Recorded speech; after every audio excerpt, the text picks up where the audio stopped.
Thanks, guys. Pretty important day all around today, actually. This is the day that kicked it off, pretty much for the land rights movement and for Aboriginal rights in general. So we appreciate you guys coming out. I know there was a number of meetings that got pushed around so that you guys could all attend, and for that we're very, very grateful. So I'd just like to invite Errol up on stage here to do the Welcome to Country, and then we've got a few things to get into, and yeah, we'll tell you all about it. Thank you.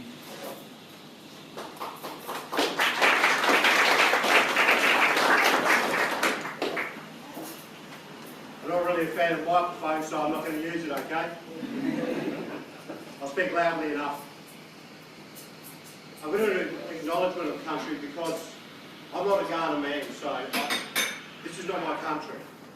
Like, I'm a Wurundjeri from the Lower Lakes, and after I give the acknowledgement of country, I'll give a little bit of history of my reconciliation, so where my people come from.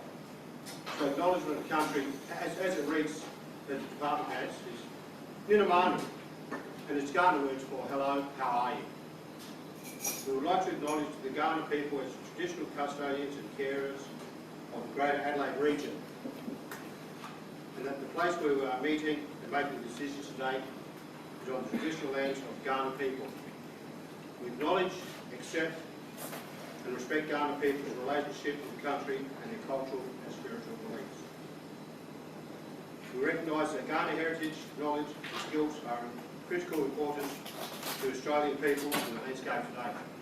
We'd also like to acknowledge other Aboriginal people here today and your country. Just a little bit of history on myself. My great-great-great-grandfather was a man by the name of Errol Lovegrove. And he came from Sussex. He came on a ship called the California in 1849. And he married a lady by the name of Mary Creed, an Irish lady. And they had a son, and his name was also Leonard Lovegrove. And he married a lady by the name of Dinah Ware. And Dinah Ware is from Sojourner. So my first, I introduced myself as a Wurundjeri, but I'm also a Wirangu, or Wirangu as they might say.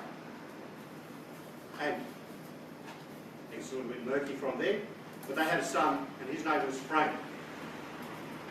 And Frank, he moved from the west coast to Rowland.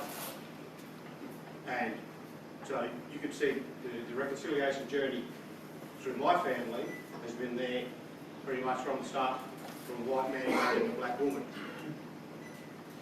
And so they had a son also named Frank, which is my grandfather. And from that, my father, Arthur. And he married a white woman who was of a German Welsh descent. So reconciliation has always been a part of my family. So this is a journey that I've taken ever since I was a child. Okay, so I would just like to put a little bit of information off the net, specifically about what we're talking about today. So we're talking about the Wayfield walk-off, as it's known. And so, some of the facts. Wayfield Station is approximately 600 kilometres south of Darwin in the Northern Territory. It was owned by a company called Vestes, a British company. And so there was a start to look at equal wages for Aboriginal stockmen right across the Northern Territory. And so Vincent Gurindji, actually, Vincent Mingara, who's a Gurindji man, actually led off 200 people to Wattie Creek and just camped there until they got equal wages.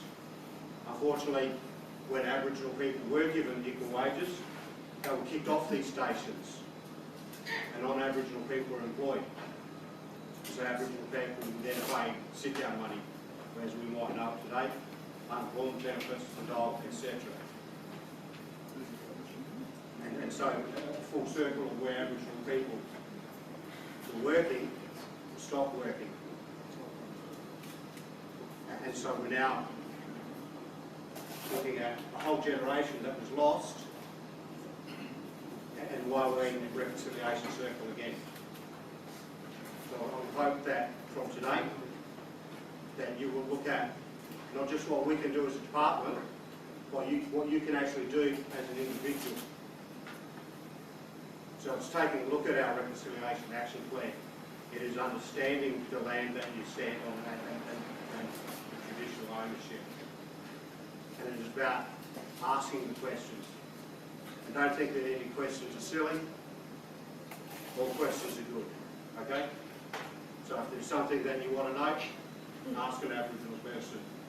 And I'm pretty sure they'll be quite happy to answer your questions. So, please enjoy the show and thank you very much for your time.